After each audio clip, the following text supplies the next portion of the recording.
So hello guys, welcome to R K study point 99 YouTube channel. मैं पलक आप सभी का स्वागत करती हूं आपके अपने channel are K study point 99 YouTube channel पर। आज हम क्लास 12 ज्योग्राफी का लेसन नंबर 6 यानी जल संसाधन पढ़ेंगे, जो कि मैं नोट्स के साथ आप सभी को एक्सप्लेन करूँगी। ठीक है, तो हम इसमें फर्स्ट ऑफ ऑल हम इसमें जो पढ़ेंगे तो मैं आपको वो बता देती हूँ। तो हम इसमें पढ़ेंगे जल संसाधन के बारे में। सेकंड हम पढ़ेंगे कि भारत में जो जल की आवश्यकता है वह अधिक क्यों है, और हम इसमें जानेंगे कि जो हमारी भारतीय सरकार है उन्होंने जल की सुरक्षा के लिए यानी जल संरक्षण के लिए कौन कौन से कार्यक्रम चलाए हैं। तो इस अध्याय का हम फर्स्ट टॉपिक स्टार्ट करते हैं।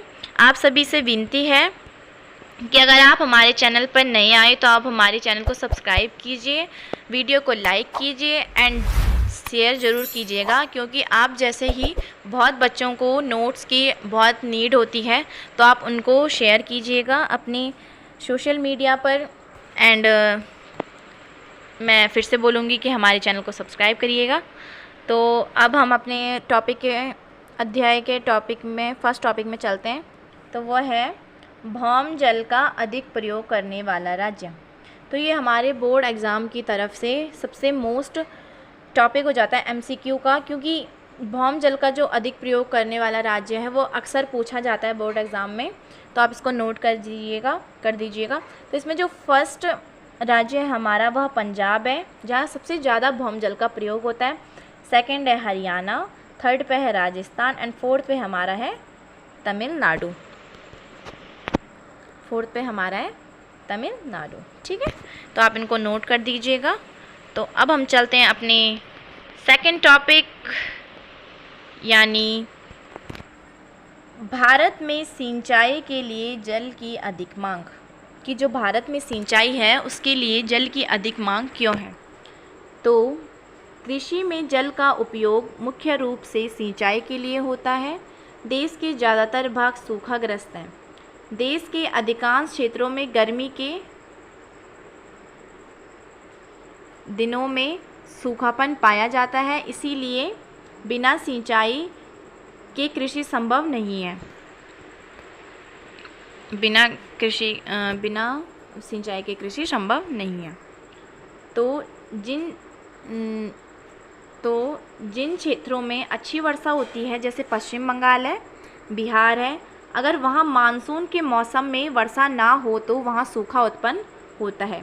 सिंचाई के कारण ही बहुफसलीकरण हो पाता है। तो इसमें यानी कि थोड़ा स्लाइड आगे चली गई। हाँ, तो हम अपने टॉपिक पे थे कि इसमें यह बताया कि अगर सिंचाई ना हो तो जो हमारे देश का फसलीकरण है वो अच्छे से नहीं हो पाता है, फसल की अच्छी पैदावार नहीं होती है। तो इसीलिए जो सिंचाई है वह सबसे इम्पॉर्टेंट होती है हमारी कृषि के लिए। तो अब हमारा सेकंड टॉपिक जल संभर प्रबंधन का अर्थ है धरातलीय जल तथा भौम जल का अच्छे तरीके से संरक्षण तथा प्रबंधन। यानी जो जल है, जो धरातल का जल है और जो भौम जल है उसका जो अच्छे तरीके से संरक्षण होता है और प्रबंधन होता है, वही हमारा जल संभर प्रबंधन कहलाता है। इसके उदाहरण है तालाब बनाना, कुएं बनाना, वर्षा टैंक बनाना, जिससे जल अच्छे से संरक्षित हो पाए। ठीक है, तो अब हम चलते हैं अपने सेकंड टॉपिक यानी जो भारत सरकार द्वारा चलाए गए कार्यक्रम हैं जिनसे हम जल को संरक्षित कर सकते हैं। तो इसमें फर्स्ट कार्यक्रम है नीरू मीरू, सेकंड है हरियाली एंड जो थर्ड कार्यक्रम हमारा चलाया गया है वो है अलवारी पानी संसद। ठीक है, तो अब हम इन जल संभर प्रबंधन के बारे में पढ़ेंगे कि जो ये कार्यक्रम है वह कहाँ से चलाए गए हैं, किस लिए चलाए गए हैं। तो अब हम अपनी सेकंड स्लाइड पे चलते हैं। तो हमारा फर्स्ट जो कार्यक्रम है वह है नीरू मीरू, जो कि आंध्र प्रदेश राज्य में चलाया गया था। सेकंड हमारा है हरियाली, यह केंद्र द्वारा चलाई गई जल संभर परियोजना है। जो ये हरियाली वाली परियोजना है वह हमारा केंद्र द्वारा चलाई गई है। ठीक है, तो आप ये ध्यान रखना क्योंकि ये अक्सर पूछा जाता है। जो हरियाली है उसका उद्देश्य यह है कि सभी को पीने का तथा सिंचाई का पानी उपलब्ध कराना।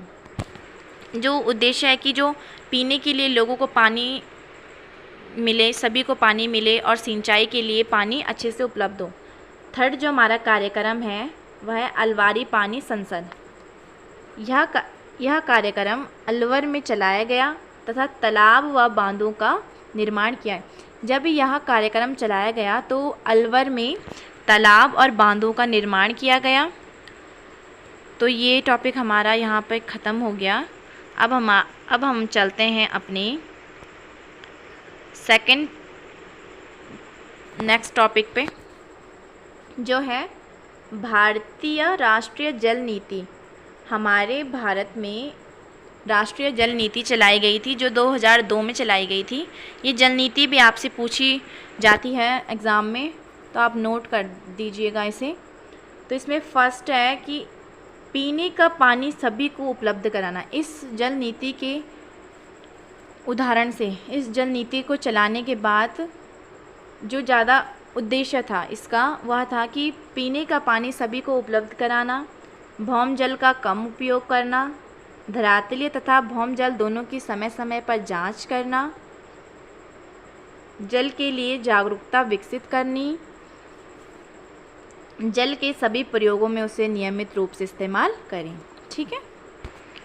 अब हमारा नेक्स्ट और लास्ट टॉपिक है जल के गुणों का ह्रास। तो इसमें है कि जल नीति को चलाने के बाद जो ज़्यादा उद्देश्य था इसका वह था कि पीने का पानी सभी को उपलब्ध कराना, भौम जल का कम उपयोग करना, धरातलीय तथा भौम जल दोनों की समय समय पर जांच करना, जल के लिए जागरूकता विकसित करनी, जल के सभी प्रयोगों में उसे नियमित रूप से इस्तेमाल करें। ठीक है। अब हमारा नेक्स्ट और लास्ट टॉपिक है जल के गुणों का ह्रास। तो इसमें है कि जल की गुणवत्ता का अर्थ होता है जल की शुद्धता। जल बाहरी पदार्थों जैसे सूक्ष्म जीवों, रासायनिक पदार्थों, औद्योगिक पदार्थों आदि से प्रदूषित होता है। इस प्रकार के पदार्थ जल की गुणवत्ता में कमी लाते हैं, जिसके कारण जल पीने योग्य नहीं रहता। इन सब से जल प्रदूषण होता है, यानी प्रदूषित होता है। देश में गंगा तथा यमुना दो अत्यधिक प्रदूषित नदियां हैं। दिल्ली और इटावा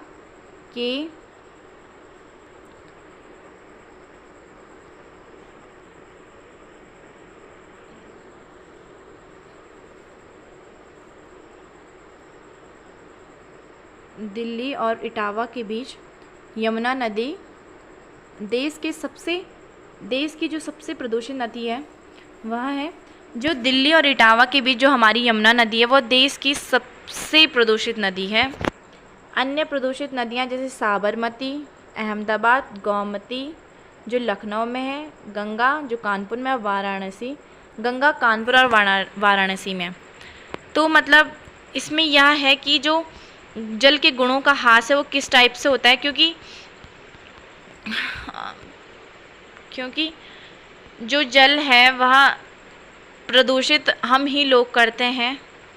इसीलिए आप इस टॉपिक को अच्छे से समझिएगा और चैनल को सब्सक्राइब कीजिएगा, शेयर कीजिएगा एंड टेलीग्राम के चैनल पर हमें ज्वाइन करिएगा।